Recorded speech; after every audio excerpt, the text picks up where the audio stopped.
Hi friends, मैं आकांक्षा शर्मा जी की वित्त आकांक्षा में आपका स्वागत करती हूँ। तो ये चार अधिनियम बहुत ज़्यादा पूछे जा रहे हैं, तो आज ये फटाफट चार अधिनियम पढ़ लो। आज देखते हैं और कौन से अधिनियम पर मेन फोकस किया जा रहा है। बाल विवाह मैंने करवा चुकी हूँ, है ना, इनको भी मैं करवा चुकी हूँ हालांकि, लेकिन बहुत सारे स्टूडेंट बोल रहे थे कि सर फटाफट रिविजन करवा दो इनसे, इनके क्वेश्चन को। तो अपन फटाफट कर लेते हैं क्योंकि यहाँ से सबसे ज़्यादा क्वेश्चन पूछे जा रहे हैं। अभी थोड़ी देर पहले मैंने शिक्षा का अधिकार अधिनियम बना दिया है, देख लेना, 30 मिनट का वीडियो है, फास्ट करके देख लेना। तो उससे क्योंकि शिक्षा के अधिकार जो आरटीई एक्ट है उससे बहुत ज़्यादा क्वेश्चन पूछे जा रहे हैं, तो वहाँ से याद हो जाएंगे। इसके उसके पहले मैंने रात को एक रिव्यू बनाया था। रिव्यू में जो जो टॉपिक पूछे गए थे, जिनका कल एग्ज़ाम है, परसों एग्ज़ाम है, वो उन टॉपिक को एक बार रीड कर लेना। मैं एप्लीकेशन पर भी डाल देती हूँ उन टॉपिक को। तो उसमें क्या होगा कि जो जो टॉपिक पूछे गए थे उन टॉपिक पर आप पूरा गूगल में जाकर पूरा एक बार उसको बेसिक पूरा पढ़ लेना। तो उससे क्या होगा ना कि वो चीज़ आपके माइंड में रह जाएंगी। कभी कभी कोई चीज़, जैसे कि मैंने परसों नरसों संचार वाला बताया था, वो क्वेश्चन आ गया था। एक मैंने एंटीबायोटिक वाला बताया था, वो आ गया था। तो ऐसे क्वेश्चन क्या होता है, जनरली आ जाते हैं। तो जो मैं बोल रही हूँ उस पर प्लीज़ ध्यान दीजिएगा। मेरा कोई इसमें स्वार्थ नहीं है, बट मैं ये चाहती हूँ क्योंकि मुझे पता है कि आप लोग बहुत ज़्यादा परेशानी में पढ़ाई कर रहे हैं। बहुत सारी लड़कियाँ हैं, बहुत विपरीत परिस्थितियों में पढ़ाई कर रहे हैं। तो मेरा यही है कि अगर आपने तैयारी की है, कहीं ना कहीं से 2-4 मार्क्स से अगर इधर उधर रह जाता है तो आपका सिलेक्शन हो जाए। बट इसको अपनी किस्मत का सबसे बड़ा वो मत मानिए कि यही इसलिए ही आपने जीवन लिया है कि आपको सुपरवाइज़र बनना है। बहुत सारी ऐसी जॉब है जो आपके लिए बनी है। यकीन मानिए, जितना आप सुपरवाइज़र में मेहनत करते हैं ना, उतना अगर आपने 1% भी एमपीपीएससी को दे दिया या दूसरा एग्ज़ाम को दे दिया, जो दूसरे एग्ज़ाम आते हैं, जैसे कि अभी इतने 17 सालों बाद फूड सेफ्टी ऑफिसर आ रहा है, एमपीएसआई आ रहा है, आबकारी आ रहा है और बहुत सारे एग्ज़ाम आने वाले, तो उनको फोकस करोगे ना तो बहुत ज़्यादा होगा, क्योंकि वहाँ कंपटीशन कम होता है और यहाँ पर कंपटीशन थोड़ा सा ज़्यादा है। चलिए स्टार्ट करते हैं। सबसे पहले बात करते हैं महिलाओं का कार्यस्थल पर लैंगिक उत्पीड़न अधिनियम। इसको हम पॉस एक्ट भी बोलते हैं, इसी को ही हम पॉस एक्ट भी बोलते हैं, प्रिवेंशन ऑफ सेक्सुअल हरासमेंट। ठीक है, विशाखा गाइडलाइन जो चली थी 2012 में, जो निर्भया केस हो गया था, उसके बाद ये अधिनियम लाया गया था 2013 में। इसको लोकसभा में पारित कब किया गया था? इसको लोकसभा में पारित किया गया था 3 सितंबर 2012 को। राज्यसभा में पारित कब किया गया था? 26 फरवरी 2013 को। राष्ट्रपति के हस्ताक्षर हुए थे 22 अप्रैल 2013 को, और ये लागू कब हो गया था? 9 दिसंबर 2013 को। ये डेट आपको याद रखना है, 9 दिसंबर 2013। इस अधिनियम को मैंने ट्रिक द्वारा भी करवाया है आपको यूट्यूब पर। ये अधिनियम, हाँ ये इम्पोर्टेंट है। अब आपसे पूछेंगे ये जो कार्यस्थल पर लैंगिक उत्पीड़न अधिनियम है, ये कितने से ज़्यादा कर्मचारी वाले स्थलों पर लागू होता है? तो 10 से अधिक। कितने? 10 से अधिक। मतलब ये जो अधिनियम है उन सारे संस्थानों पर लागू होगा जिन संस्थानों में 10 से ज़्यादा लोग काम करते होंगे। ठीक है, आपसे पूछ सकते हैं कि ये पॉस एक्ट किन संस्थानों पर लागू होगा? तो उन संस्थानों पर लागू होगा जहां पर 10 से ज़्यादा कर्मचारी काम करते हैं। इस कानून ने भारत के सर्वोच्च न्यायालय द्वारा शुरू किए गए यौन उत्पीड़न की रोकथाम के लिए जो विशाखा निर्देश दिया था, पॉस एक्ट दिया था, उसको खारिज कर दिया था। शिकायतों का निवारण करने के लिए यहाँ पर 2 समिति गठित होती हैं। एक होती है आंतरिक परिवार समिति, जिसको हम आईसीसी बोलते हैं, और एक होती है स्थानीय परिवार समिति, है ना, इसको हम एलसीसी बोलते हैं। आंतरिक परिवार समिति क्या होती है कि जैसे कोई संगठन है जिसमें 10 से ज़्यादा कर्मचारी काम कर रहे हैं, तो उस संगठन के अंदर ही एक एक आंतरिक समिति बना ली जाती है, जो उस संगठन में संगठन में कोई महिला काम कर रही है, उसके साथ कोई छेड़छाड़ हो रही है, तो उसके लिए उसकी निगरानी रखता है। ठीक है, और स्थानीय परिवार समिति क्या होती है? स्थानीय परिवार समिति वो होती है यदि किसी संस्थान में 10 से ज़्यादा कर्मचारी नहीं है, 10 से कम ही कर्मचारी हैं, तो अब वहाँ पर तो बन नहीं सकती समिति, तो उसके लिए जिला स्तर पर एक समिति बनती है, उसको हम स्थानीय परिवार समिति बोलते हैं। ठीक है, ये जो पॉस एक्ट है, ये कार्यस्थल पर लैंगिक उत्पीड़न अधिनियम है। इसमें 8 अध्याय हैं और कितनी धाराएं हैं? 30 धाराएं हैं। उद्देश्य क्या है? महिलाओं को सुरक्षित माहौल प्रदान करना। कहीं पर भी महिलाएं काम कर रही हैं तो उनका शोषण ना हो, शोषण से बचाना इसका उद्देश्य है। अच्छा, ये क्वेश्चन इंपॉर्टेंट है, देखो ये पूछा जा सकता है कि जो कार्यस्थल पर लैंगिक उत्पीड़न अधिनियम है वो संविधान के किस अनुच्छेद के तहत आता है? तो अनुच्छेद 14, अनुच्छेद 15 और अनुच्छेद 21। अनुच्छेद 14, 15 और 21 के अधीन महिलाओं को ये सुरक्षा प्रदान करता है। किस किस के अधीन? अनुच्छेद 14, 15 और 21 के अधीन ये महिलाओं को सुरक्षा प्रदान करता है। भारतीय गणराज्य के 64वें वर्ष में ये आया है और कार्यस्थल पर संरक्षण से ये संबंधित है। पहली धारा में इसमें नाम और विस्तार बताया गया, ये नहीं पूछा जा सकता। दूसरी धारा में परिभाषाएं दी गई हैं, ये भी नहीं पूछा जाएगा आपसे। ये जब डिटेल स्टडी करने का समय था तब मैंने ये नोट्स मैंने उस समय प्रोवाइड कराए थे मेरे बच्चों को जिन्होंने हमारे हम जीतेंगे बैच लिए थे। ये इस तरह के ही नोट्स प्रोवाइड कराए गए थे। हमारा इसी तरह का नोट्स हम प्रोवाइड कराते हैं, हैंड रिटन, बहुत ईजी लैंग्वेज में। इसी तरह के नोट्स आपको MPPSC प्रीलिम्स की क्लास स्टार्ट 25 अप्रैल से होंगी। रजिस्ट्रेशन आरंभ हो चुके हैं एप्लीकेशन पर। इसी तरह तैयारी कराई जाएगी। MPPSC से FSO की वैकेंसी निकलने वाली है, 28 मार्च से उसके फॉर्म भरने वाले हैं।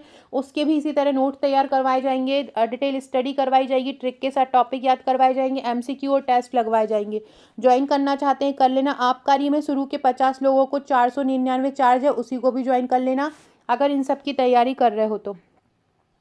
अच्छा, धारा 3 क्या कहती है कि धारा 3 बोलती है लैंगिक उत्पीड़न का निवारण। किसी भी महिला, अगर कोई महिला के साथ छेड़छाड़ कर रहा है तो उसका निवारण कैसे किया जाएगा, ये धारा 3 बोलती है। धारा 3 याद रख लेना कि किसी भी महिला के साथ लैंगिक उत्पीड़न नहीं होगा। ये कौन सी धारा कहती है? धारा 3 कहती है। उसको ना धमकी दी जा सकती, ना ही उसको गलत वचन कहे जा सकते। धारा 4 में आंतरिक परिवार समिति का गठन होता है ना। आंतरिक परिवार समिति किस में होती है? किसी संगठन के ही अंतर्गत हो जाती है। किसी भी कार्यस्थल पर जो नियोजक होता है, नियोजक का मतलब होता है जो उस कंपनी का मालिक होगा, जो उस कंपनी को स्पॉन्सर कर रहा होगा, उस नियोजक द्वारा किसी भी कंपनी में एक समिति गठित की जा सकती है। और अगर किसी महिला का कुछ साथ कुछ गठित होता है तो ये समिति उसके लिए सजा, निर्देश जो भी है दे सकती है। आंतरिक समिति किन से मिलकर बनी होगी? उसमें एक पीठासीन अधिकारी होता है। ये जो पीठासीन अधिकारी होता है वो कौन होती है? वो ज्येष्ठ महिला होती है। उस जो संगठन होगा 10 से अधिक कर्मचारियों का, उस संगठन में जो सबसे सीनियर महिला होगी वो उसकी पीठासीन अधिकारी होगी। इसके अलावा 2 कर्मचारी सदस्य होंगे जिनको सामाजिक व विधिक ज्ञान होगा। इसमें से एक महिला सदस्य होना जरूरी है। एक NGO का सदस्य होगा जो महिला समस्या के प्रति प्रतिबद्ध रहेगा। ये आंतरिक समिति की संरचना होती है। मेन पूछ सकते हैं कि पीठासीन अधिकारी कौन होगा? महिला होगी। टोटल 5 सदस्य इसमें होते हैं। कुल सदस्य में से आधी महिलाएं होती हैं। कर्मचारी व पीठासीन अधिकारी का कार्यकाल 3 साल तक हो सकता है। अगर NGO से लोगों को बुलाया जाता है यहाँ पे सदस्य के रूप में तो उनका जो भी भत्ता होता है वो दिया जाता है। धारा 6 में स्थानीय परिवार समिति का गठन होता है। स्थानीय परिवार समिति यदि कार्यस्थल पर महिला के साथ उत्पीड़न करेगा कोई और कर्मचारियों की संख्या 10 से कम है तो स्थानीय परिवार समिति का गठन होगा। ठीक है। इसके अलावा ये जो जिला अधिकारी होते हैं ये स्थानीय परिवार समिति का गठन करते हैं। स्थानीय परिवार समिति कहाँ पे गठित होती है? जहाँ 10 से कर्मचारी कम होते हैं। जहाँ 10 या 10 से कर्मचारी कम होते हैं वहाँ पर स्थानीय परिवार समिति का गठन होता है। और इसके नोडल अधिकारी जो होते हैं स्थानीय परिवार समिति के वो जिला अधिकारी होते हैं। समिति का अधिकारिता विस्तार वहाँ पर होगा जहाँ पर ये समिति गठित होगी। समिति किस किस से मिलकर बनी होगी? समिति में एक अध्यक्ष होगा। स्थानीय समिति, उधर अपन ने ऊपर पढ़ा था आंतरिक समिति जो कि एक संगठन के अंदर बन रही है, लेकिन अगर संगठन के अंदर कम कर्मचारी हैं तो स्थानीय समिति बनेगी। तो स्थानीय समिति में कौन होगा? एक अध्यक्ष होगा। अध्यक्ष एक ऐसी महिला होगी जिसने सामाजिक कार्यों में मतलब कुछ काम किया हो सामाजिक, वो होगी। एक पदेन सदस्य होगा। कुछ सदस्य ऐसे होंगे जो नगर पालिका में वार्ड सदस्य रहे होंगे। 2 सदस्य NGO की रहेंगी जिसमें से एक महिला रहेंगी। पदेन सदस्य में सामाजिक कल्याण, महिला बाल विकास से जुड़ा अधिकारी होता है। इनका अधिकतम कार्यकाल 3 वर्ष होता है। अब पूछते हैं कि कोई महिला जिस कार्यस्थल पर ये इम्पोर्टेंट है, ये सुनना मेरी बात ध्यान से।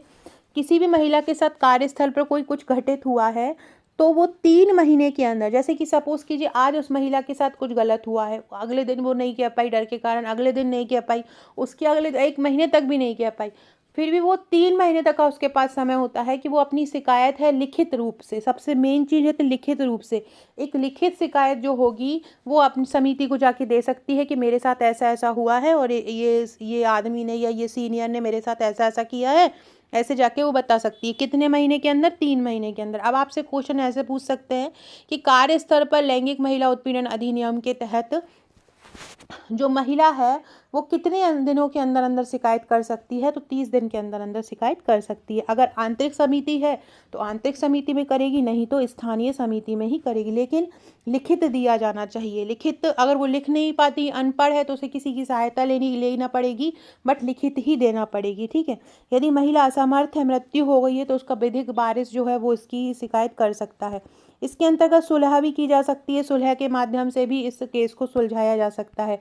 परिवाद की जांच ये है कि यदि कर्मचारी ने उत्पीड़न किया है, पहली बार देखते ही लगता है, तो सरकार 7 दिन के अंतर्गत ही पुलिस के पास उसको भेज दिया जाएगा। और भारतीय दंड संहिता की धारा 509 में अपराधी को दोषी ठहरा करके उसने धारा 509 क्या कहती है कि किसी भी लड़की के साथ छेड़छाड़ होगी तो उसको सजा दी जाएगी, तो उसके अंतर्गत उसको सजा दी जाती है। तो इसके बाद समिति को पूरी की पूरी जांच करने के लिए 90 दिन का समय होता है।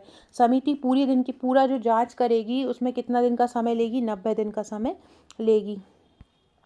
यदि जांच लंबित है, महिला ने शिकायत कर दी समिति के पास जाके, अब समिति थोड़ा लंबा समय ले रही है, उसको कार्यवाही में समय लग रहा है, और महिला क्या है उस समय ऑफिस नहीं जा पा रही है क्योंकि उसने उन आदमियों के खिलाफ, उन सीनियर्स के खिलाफ शिकायत कर दी। अब वो महिला बेचारी नहीं जा पा रही है, अब क्या करे? तो वो जाके समिति को ये बोल सकती है कि मैं ना थोड़ा सा अनकंफर्टेबल हूँ अब ऑफिस आने में, आप मुझे छुट्टी दो। तो समिति क्या कर सकती है? उसकी सिफारिश पर उसको 3 महीने तक की छुट्टी प्रदान कर सकती है और राहत प्रदान कर सकती है। ठीक है।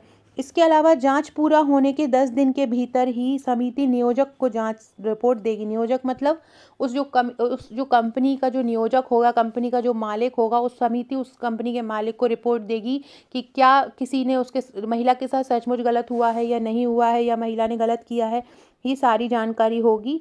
यदि दोष साबित होता है तो जो व्यक्ति जिसने गलत किया है उसको सजा तो होगी ही होगी, साथ में उसको हर्जाना भी देना पड़ेगा। अगर महिला झूठ बोलती है तो उसको दंड भी देना पड़ेगा। ठीक है। ये सारी चीज़ इसमें हो गई है। हाँ, एक और चीज़ याद रखना कि ये जो इस एक्ट की जानकारी जो है, या इस संबंध में जो जानकारी है कि महिला के साथ गलत हुआ है, कोई भी व्यक्ति बाहर मीडिया को नहीं देगा। अगर देगा तो उसको भी सजा दी जाएगी। इसके अलावा नियोजक के कर्तव्य हैं। धारा 19 में क्या बताए गए हैं कि नियोजक जो होगा कार्यस्थल पर एक सुरक्षित वातावरण बनाएगा। नियोजक से मतलब समझ रहे हो ना? नियोजक मतलब जो स्पॉन्सर कर रहा है, मतलब जो कंपनी को चला रहा है, जो कि मालिक है, तो वो कार्यस्थल पर सुरक्षित वातावरण बनाएगा। आंतरिक समिति रिपोर्ट समय पर करने के लिए मॉनिटरिंग करेगा। महिला को रिपोर्ट फाइल करने में सहायता देगा। जांच का संचालन करने सुविधा देगा। प्रत्यर्थी हाजिरी होना सुनिश्चित करेगा। ये सारे नियोजक के कर्तव्य होंगे। इसके अलावा जिलाधिकारी के कर्तव्य होंगे कि वो जो स्थानीय समिति उसके ज़िले में बनी होगी उसकी एक पूरी रिपोर्ट जो है वो देखेगा, समय समय पर देखेगा कि कहीं किसी महिला के साथ कुछ गलत तो नहीं हुआ है। समिति वार्षिक रिपोर्ट तैयार करती है और जिलाधिकारी को देती है। और जिलाधिकारी किसको देता है? राज्य सरकार को देता है। नियोजक भी कोई भी जानकारी वार्षिक रिपोर्ट में दे सकेगा। सरकार जो है इस अधिनियम के कार्यान्वयन की मॉनिटरिंग करेगी, इसके प्रशिक्षण कार्यक्रम करेगी। सरकार समाधान होने पर सूचना लिखित में भी प्राप्त कर सकेगी। ठीक है। अगर इस तरह की यदि कोई नियोजक होता है, कोई कंपनी का मालिक होता है, यदि वो आंतरिक समिति गठित करने में असफल रहता है तो उसको 50,000 रुपये का जुर्माना, और दोबारा करेगा तो 1 लाख रुपए तक का जुर्माना उस पर ले सकता है। इस तरह के जो अपराध होंगे वो असंज्ञेय अपराध होंगे, और इनका मतलब जो कार्यवाही करेगा वो महानगर मजिस्ट्रेट या प्रथम वर्ग का मजिस्ट्रेट करेगा। सरकार के नियम बनाने की शक्ति जो है केंद्र सरकार इसके नियम बनाएगी और संसद के समक्ष 30 दिन में रखेगी। कठिनाइयों को दूर करने की शक्ति भी केंद्र सरकार के पास होती है, लेकिन इसमें एक कंडीशन होती है, इसकी एक सीमा होती है कि 2 वर्ष के बाद के केस इसमें नहीं लिए जा सकते। ठीक है। ये सारा चीज़ इसमें दी गई है। ये एमपीपीएससी प्रीलिम्स का हमारा ट्रिकी बैच है। हमारे जो एमपीपीएससी एफएसओ का भी ट्रिकी बैच के नाम से है, और ये भी ट्रिकी बैच के नाम से। ट्रिकी बैच मतलब हम सारे टॉपिक ट्रिक द्वारा याद कराएंगे। कभी भी कोई भी चीज़ लंबे समय तक पढ़ाई करना है तो बिना ट्रिक के आप सोचे कि बहुत समय तक याद रह सकती है, तो नहीं रह सकती। ट्रिक के द्वारा बहुत आसान तरीके से हम लंबे समय तक चीज़ों को याद रख सकते हैं, इसलिए ट्रिकी बैच बनाया गया है। आरंभ के 100 स्टूडेंट को इसमें चार्ज 1999 है। उसके बाद इसका चार्ज 4,999 होगा। 50 से 60 स्टूडेंट हो चुके हैं ऑलरेडी। जिनको लेना है जल्दी ले लो। ऐसे ही इसकी क्लासेस जो है 25 अप्रैल से है और रजिस्ट्रेशन इसके आरंभ हो चुके हैं। हस्तलिखित थ्योरी नोट्स इसमें मिलेगा, टॉपिक वाइज वीडियो मिलेंगे, टॉपिक डिटेल में कवर मिलेंगे, कठिन टॉपिक ट्रिक्स से याद मिलेंगे, टॉपिक वाइज एमसीक्यू मिलेगा, टेस्ट सीरीज मिलेगी, वीकली करंट अफेयर्स मिलेगा, सब कुछ इसमें मिलेगा। इसके अलावा मध्य प्रदेश आबकारी का भी बैच आरंभ हो चुका है। चार्ज ओनली 499 है। आबकारी का आरंभ के 50 स्टूडेंट को है ये। उसके बाद इसका चार्ज 1000 हो जाएगा और क्लासेस 10 अप्रैल से आरंभ है, रजिस्ट्रेशन आरंभ हो चुके हैं। क्या क्या करवाया जाएगा इसमें? मध्य प्रदेश सामान्य ज्ञान करवाया जाएगा, सामान्य विज्ञान करवाया जाएगा, भारत का जीके करवाया जाएगा, प्रीवियस ईयर्स के क्वेश्चन इसमें करवाए जाएंगे, मध्य प्रदेश सामान्य ज्ञान की ट्रिक की वीडियो करवाई जाएगी। इसके अलावा ये एफएसओ का बैच है हमारा। ये बहुत शानदार बैच है। जिन लोगों ने भी पीसीएम किया हो या पीसीजेड किया हो, मतलब फिजिक्स केमिस्ट्री मैथ या फिजिक्स केमिस्ट्री जूलॉजी से किया हो, फाइनल ईयर की मार्कशीट में जहाँ केमिस्ट्री सब्जेक्ट हो, वो इसमें एग्जाम में मतलब एग्जाम को भाग ले सकते हैं। इसमें भी हस्तलिखित नोट्स, रिकॉर्डेड टिक की वीडियो, संपूर्ण सिलेबस का पार्ट ए और B, test, topic wise MCQ, ये सब कुछ मिलेगा। आरंभ के 100 स्टूडेंट को 1999 है, उसके बाद 4999 हो जाएगा। इसमें भी 60-65 स्टूडेंट हो चुके हैं। जल्दी से अपना रजिस्ट्रेशन करा लो। 28 मार्च से फॉर्म भरना स्टार्ट है और 14 दिसंबर से इसका एग्ज़ाम है। और इसकी वनडे एग्ज़ाम होगा, ऑफलाइन एग्ज़ाम होगा। इसकी जानकारी मैंने वीडियो में दे दी। इसका सिलेबस आप हमारी एप्लीकेशन पर जाकर देख सकते हैं। जीके विद आकांक्षा शर्मा आपको डाउनलोड करना है। जीके विद आकांक्षा डाउनलोड नहीं करना है। वहाँ पर आपको ये अधिनियम की ई बुक भी मिल जाएंगी और बहुत सारी फ्री PDF भी आपको वहाँ पर मिल जाएंगी। चलिए पढ़ते हैं घरेलू हिंसा अधिनियम। घरेलू हिंसा अधिनियम को सबसे पहले 2002 में ही रख दिया था। तो आपसे पूछेंगे 2005 के पहले ये अधिनियम कब आया था? 2002 में ही आ गया था। ये लागू कब हुआ था? 26 अक्टूबर 2006 को। जो मेन लाइन बता रही हूँ वही याद रखना।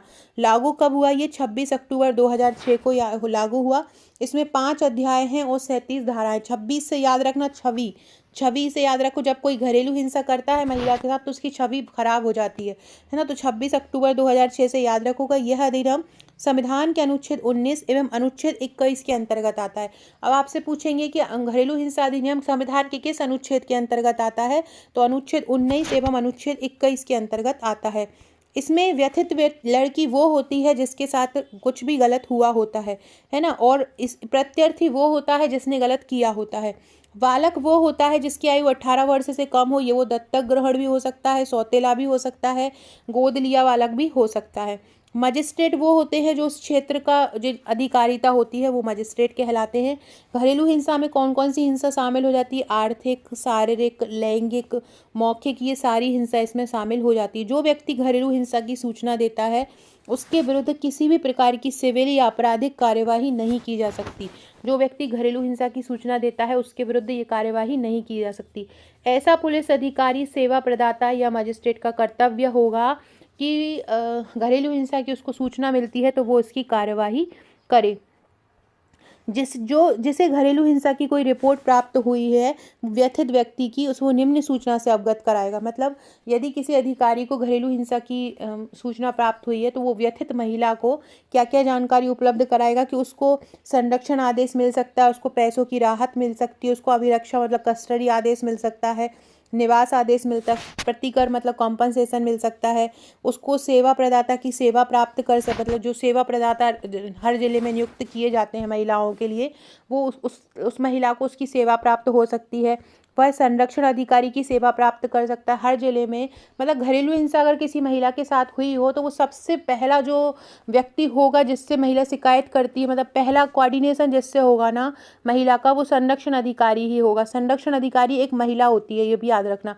हर जिले में एक संरक्षण अधिकारी को नियुक्त किया जाता है, वो एक महिला होती है, जहाँ पर एक महिला उससे शिकायत कर सकती है कि मेरे साथ घरेलू हिंसा हुई है। इसके अलावा विधिक सहायता प्राप्त कर सकता है। आईपीसी की धारा 498 के तहत भी इसमें सहायता के बारे में बोला गया। 498 के सहायता के बारे में 498 के तहत सजा दी जाती है घरेलू हिंसा में। आईपीसी की धारा 498 के अंतर्गत अगर घरेलू हिंसा होती है तो इसके अंतर्गत सजा दी जाती है। संरक्षण अधिकारी की पद पर जहाँ तक संभव हो महिलाओं को ही नियुक्त किया जाएगा। संरक्षण अधिकारी की जो अर्हता है मतलब योग्यता है वो राज्य सरकार नियुक्त करती है। आपसे पूछ सकते हैं कि संरक्षण अधिकारी की जो अर्हता है वो कौन मतलब चुनेगा, कौन तय करेगा? राज्य सरकार। किन व्यक्तियों द्वारा मजिस्ट्रेट से आवेदन प्राप्त किया जा सकेगा? व्यथित व्यक्ति द्वारा, व्यथित व्यक्ति की ओर से कोई अन्य व्यक्ति, या संरक्षण अधिकारी द्वारा, किसी के भी द्वारा प्राप्त किया जा सकता है। अगर किसी घरेलू हिंसा की महिला का आवेदन प्राप्त हुआ है तो 3 दिन के अंदर ही सुनवाई करना होगा, और 3 दिन के अंदर सुनवाई के दौरान ही प्रथम तिथि देना पड़ेगा कि इस तिथि पर महिला की फाइनल सुनवाई हो जाएगी। आवेदन का जो निपटारा है प्रथम सुनवाई की तारीख से 60 दिन के भीतर किया जाएगा। देखो, पहली सुनवाई 3 दिन के अंदर ही निश्चित की जाएगी और निपटारा कितने दिन के भीतर किया जाएगा? 60 दिन, ये याद रखना। सुनवाई की अगली तारीख, दूसरी तारीख 2 मास तक दे सकते हैं। आवेदक की जो प्रति है, मतलब आदेश की जो प्रति है, जो आदेश दिया जाएगा वो आवेदक पक्षकारों को भी देना पड़ेगा। जो लड़की वाले हैं, जो जिनके साथ गलत हुआ है, या जो लड़के वाले जिन्होंने किया है, पुलिस थाने में जो अधिकारी होगा इस मामले का, उसको भी दिया जाएगा, और सेवा प्रदाता को भी इसकी रिपोर्ट दी जाएगी। यदि प्रत्यर्थी मतलब अपराधी द्वारा संरक्षण आदेश का भंग किया जाता है तो 1 वर्ष की अवधि का कारावास और 20,000 रुपये का जुर्माना। ये पूछा गया है एक शिफ्ट में कि यदि अपराधी ने संरक्षण अधिकारी के आदेश को भंग किया है तो उसको कितना कारावास मिलेगा? 1 वर्ष का कारावास और 20,000 रुपये का जुर्माना होगा। ये जो अपराध होंगे वो संज्ञेय होंगे। संज्ञेय का मतलब होता है बिना वारंट की गिरफ्तारी, जहां आदमी मिले उसको गिरफ्तार कर लो, वारंट की कोई ज़रूरत नहीं है। और अजमानतीय होगा, मतलब बिना सॉल्व हुए केस जमानत नहीं दी जाएगी, है ना। राज्य सरकार द्वारा या इसके द्वारा प्राधिकृत अधिकारी की पूर्व मंजूरी इसके लिए आवश्यक होती है कि यदि किसी व्यक्ति के लिए अगर विधिक कार्यवाही करना हो तो। आईपीसी की धारा 498A घरेलू हिंसा, शारीरिक, मौखिक और आर्थिक यौन हिंसा बताती है। ये धारा भी याद रखना। वैसे मैंने कल आईपीसी की महिलाओं की सारी धारा आपको करवाई हैं, तो याद रखना। सेवा प्रदाता क्या होता है? ऐसे संगठन जो महिलाओं की सहायता करने के काम आते हैं वो सेवा प्रदाता कहलाते हैं। सीधे पुलिस अधिकारी और मजिस्ट्रेट से भी ये संपर्क कर सकते हैं। जहां पर 10 लाख से अधिक आबादी होती है वहां पर मेट्रोपॉलिटन मजिस्ट्रेट होते हैं। यदि घरेलू हिंसा की सूचना किसी पुलिस अधिकारी या संरक्षण अधिकारी या मजिस्ट्रेट को दी जाती है तो उन्हें उनके द्वारा पीड़िता को निम्न जानकारी दी जाती है। वही जो मैंने अभी बताई कि तुमको पैसे भी मिलेंगे, तुमको आर्थिक सहायता भी मिलेगी, ये सारी चीज़ें बताई जाती हैं। आश्रय गृह दिया जा सकता है अगर महिला चाहती है। राज्य सरकार आर्थिक आश्रय गृह दे सकता है, चिकित्सीय सुविधा दे सकता है। संरक्षण अधिकारी की नियुक्ति कौन करता है? राज्य सरकार करती है। ये इसकी धारा पूछी जा सकती है कि घरेलू हिंसा अधिनियम के तहत किस धारा में संरक्षण अधिकारी की नियुक्ति की जाती है? तो धारा 8 में संरक्षण अधिकारी की नियुक्ति की जाती है ना। और धारा 10 में सेवा प्रदाती। धारा 8 बहुत इंपॉर्टेंट है, ये अच्छे से याद कर लेना इसको। इसके अलावा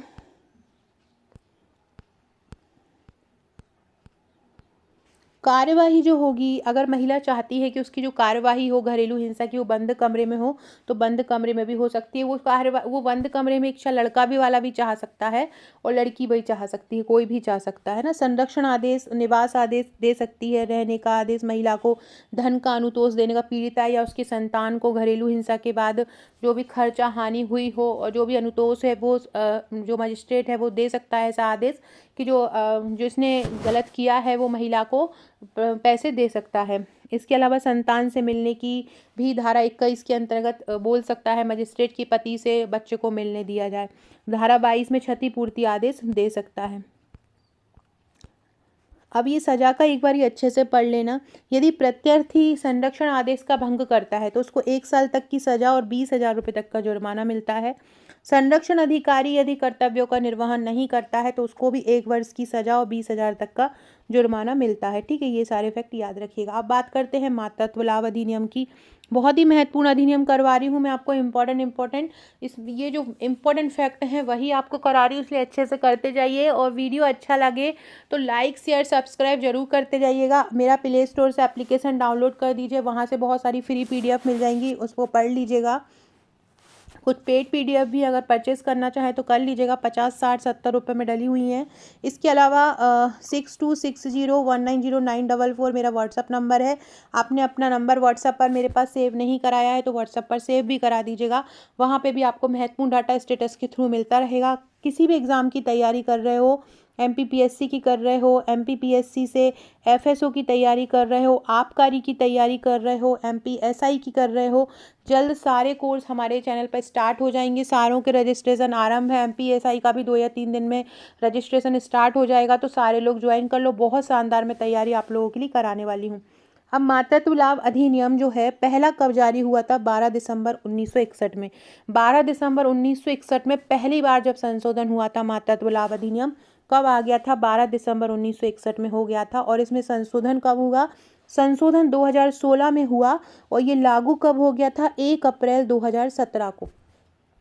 दोनों डेट याद रखना है, 12 दिसंबर 1961, 12 दिसंबर 1961 और 1 अप्रैल 2017, दोनों ही डेट याद रखना। 12 अप्रैल 1961 को पहला वाला आया था जो मूल है, और इसका संशोधन कब आया था? 1 अप्रैल 2017 को आया था।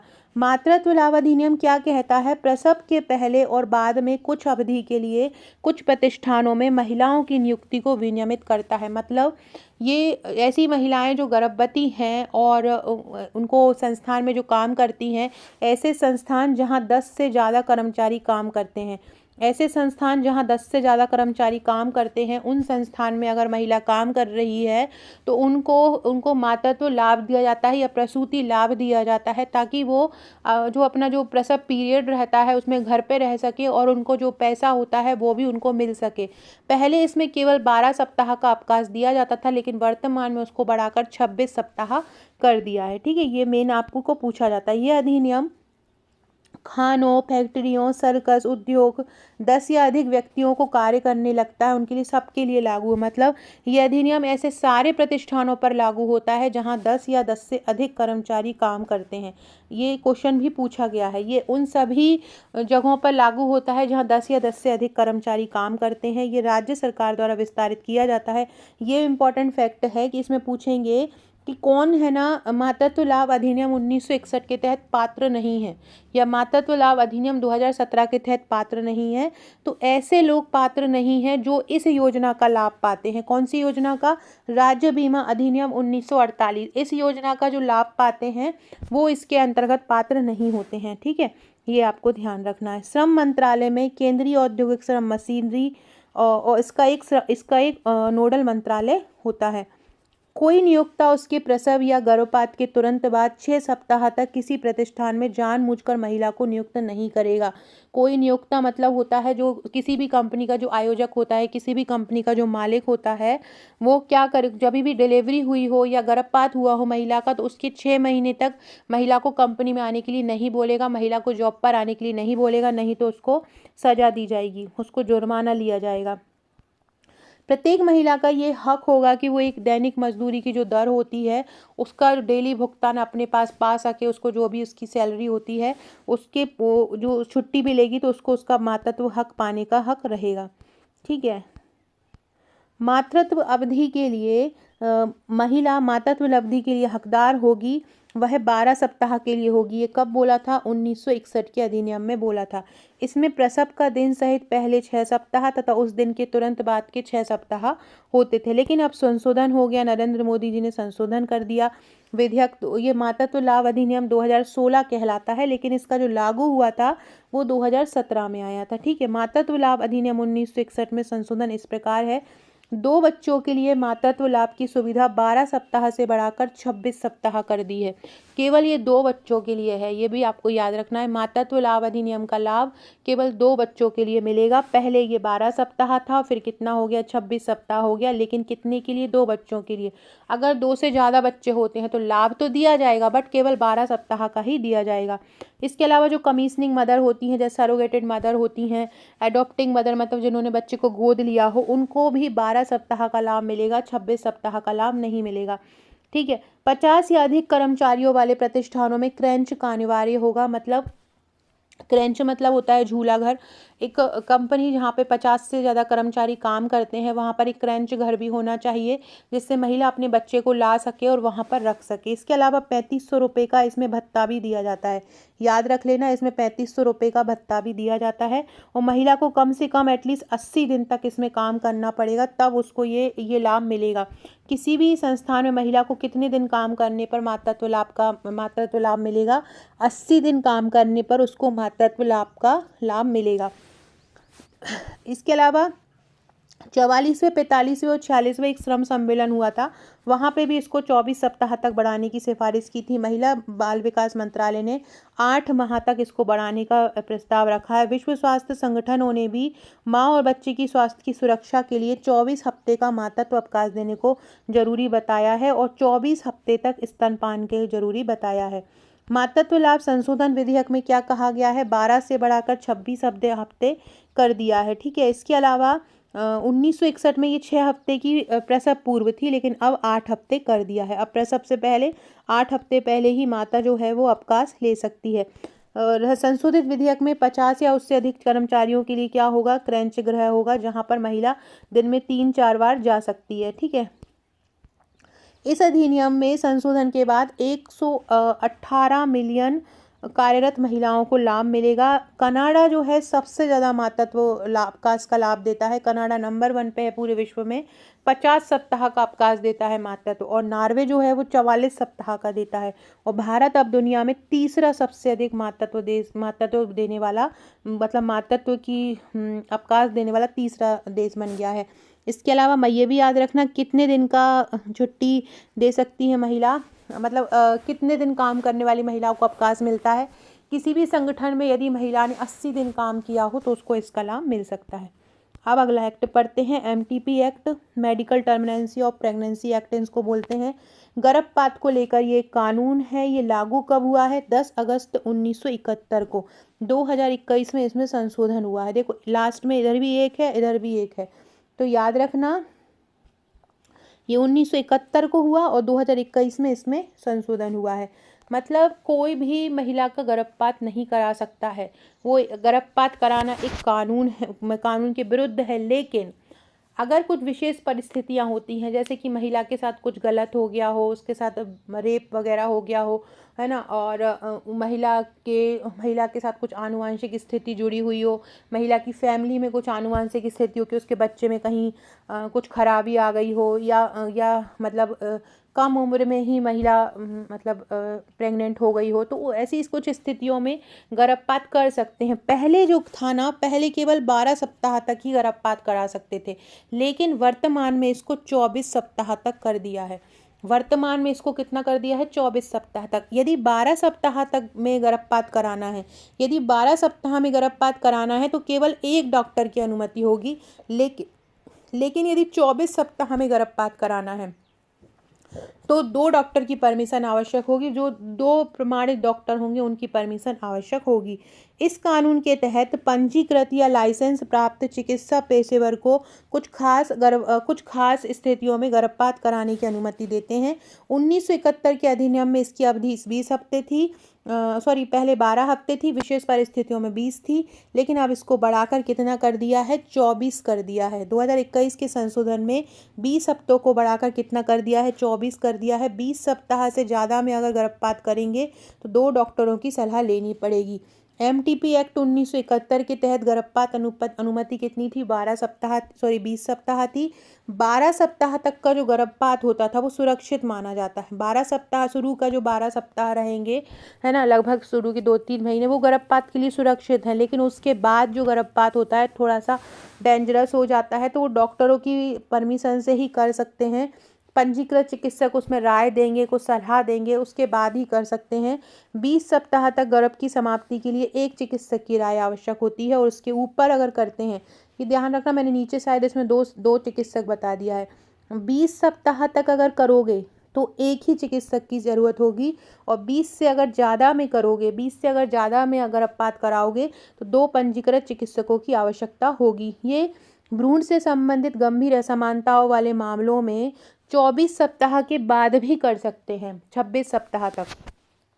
देखो ये एक चीज़ समझो, 12 सप्ताह तक क्या होता है, सुरक्षित होता है। 12 सप्ताह तक क्या होता है, सुरक्षित होता है। 20 सप्ताह कब किया गया था, 1971 के अधिनियम में 20 सप्ताह तक गर्भपात कर सकते हैं। 12 सप्ताह तक कोई भी कर सकता है, ठीक है। 20 सप्ताह तक 1971 के संशोधन में कर सकते हैं। इसके बाद 24 सप्ताह कब कर दिया गया? 2021 के संशोधन में। लेकिन कुछ विशेष परिस्थितियों में भ्रूण में असामान्यता पाई गई, भ्रूण को अगर आगे पेट में रखा तो माता और बच्चे को दोनों को जोखिम हो सकता है, कोई भी स्थिति बन सकती है। तो कुछ विशेष परिस्थितियों में 26 सप्ताह तक भी गर्भपात कराया जा सकता है ना। और महिला का नाम किसी के सामने प्रकट नहीं होगा, है ना। ये चीज़ें आपको इसमें याद रखना है। अधिनियम 24 सप्ताह के बाद गर्भपात की अनुमति केवल उन मामलों में देता है जब एक मेडिकल बोर्ड पूरा का पूरा पर्याप्त भ्रूण को अमान्य बताता है। कोई एक मेडिकल बोर्ड होगा, वो महिला को चेकिंग करके बताएगा कि उसका जो भ्रूण है वो पूरी तरह से ख़राब हो चुका है, अमान्य है। अगर वो हुआ भी तो उसको प्रॉब्लम क्रिएट करेगा। तो उस स्थिति में 26 सप्ताह कब तक भी गर्भपात कर सकते हैं। बलात्कार के कारण गर्भपात की आवश्यकता वाले मामलों में जैसे 24 सप्ताह से अधिक समय हो जाता है, एक रिट याचिका लगाई जाती है। वो रिट याचिका मंजूर होती है तभी उसका गर्भपात करा सकते हैं। मेडिकल बोर्ड में कौन कौन होता है? एमटीपी एक्ट के स्त्री रोग विशेषज्ञ होते हैं, बाल रोग विशेषज्ञ होते हैं, रेडियोसोनोलॉजिस्ट होते हैं और सदस्य होते हैं। नियम इसमें केंद्र सरकार बनाती है और विनियमन कौन बनाता है? राज्य सरकार। नियम कौन बनाते हैं? केंद्र सरकार। और विनियम कौन करता है? राज्य सरकार। सरकार द्वारा दी अब गर्भपात कैसे करा सकते हो? सरकार जिन संस्थानों को लाइसेंस देती है उन्हीं से ही गर्भपात करा सकते हैं। और कहीं से अगर करता है व्यक्ति गर्भपात और सरकार को पता लग गया और पुलिस को पता लग गया तो वो 2 से 7 साल की सजा उसको दी जा सकती है। फ्रांस महिलाओं को गर्भपात की अनुमति देकर संवैधानिक अधिकार देने वाला पहला देश बन गया है। कौन सा? फ्रांस। मातृ मृत्यु दर में कमी लाने के लिए गर्भपात में नियंत्रण करने शांतिलाल समिति का गठन हुआ था, ये भी याद रखना। गर्भपात का नियंत्रण करने कौन शांतिलाल समिति का गठन किया था? मातृ मृत्यु दर में कमी लाने के लिए। 1971 से पूर्व, जब 1971 में ये अधिनियम नहीं आया था तो गर्भपात करने के लिए भारतीय दंड संहिता की धाराओं के तहत सजा दी जाती थी। वो धाराएं कौन सी थी? 312 और 313। 312 और 313 जो धाराएं वो गर्भपात से ही संबंधित है। 2003 में इसमें संशोधन भी हुआ था और वर्तमान में इसमें 2021 में संशोधन हुआ है, ठीक है। देखो एक बार मेरी बात ध्यान से समझो। 1971 का अधिनियम और 2021 का अधिनियम। 1971 का अधिनियम क्या बोलता है? 20 सप्ताह तक के जो गर्भपात की अनुमति देता है। और 2021 का जो अधिनियम है वो कितने तक की देता है? 24 सप्ताह तक की। ये दोनों ही अधिनियम ये कहते हैं कि 12 सप्ताह तक का जो गर्भपात होता है वो सेफ होता है। यदि 20 सप्ताह तक गर्भपात करना है तो एक डॉक्टर की अनुमति चाहिए है। 24 सप्ताह तक गर्भपात करना है 20 के बाद या 24 सप्ताह तक करना है तो 2 डॉक्टर की अनुमति चाहिए है। और अगर कुछ विशेष परिस्थितियों में 26 सप्ताह का करना है तो पूरे के पूरे मेडिकल बोर्ड की परमिशन चाहिए। तो पूरे के पूरे मेडिकल बोर्ड की परमिशन चाहिए है। ये सारी चीज़ें आपको याद रखना है। सो फ्रेंड्स, ये मैंने चारों एक्ट आपको कवर करवा दिए हैं, अच्छे से रिवीजन करवा दिए, इनको कर लो। बाकी योजनाओं का मैं शाम को लेके आऊँगी, रिव्यू भी लेके आऊँगी। Okay friends, thank you.